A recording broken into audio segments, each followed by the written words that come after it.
Uzun marketda oyoq kiyim sotib qancha foyda qilsa bo'ladi? Tekshiramiz. Ketdik. Shu oyoq kiyimni ko'rib chiqamiz. Ko'rib turganingizdek 500 donadan zakaz tushgan.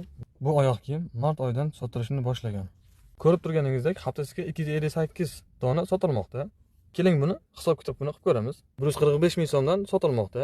145 mingni ko'paytiramiz 0,25 ga, ya'ni 25% komissiya. Bunga qo'shamiz 6 ming so'm logistika haqqi. Xitoydan olib keladigan bo'lsak, bu oyoq kiyim bizga qanchaga tushadi? Xitoyda bu oyoq kiyimimiz 17 yuandan sotilmoqda ekan. 17 yuanimiz ko'rib turganingizdek 30.180 so'm. Bu oyoq kiyim bizga yetib kelgungacha 45 ming 50 ming atrofiga tushadi. 145 ming so'mdan ayiramiz 42.250 so'm. Yana ayiramiz 50 ming, ya'ni 50 ming bu tan narxi. 42.250 so'm esa bu uzumning ulushi.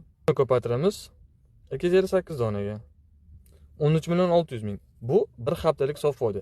Endi buni keling bir oyligini hisob-kitobini qilib ko'ramiz.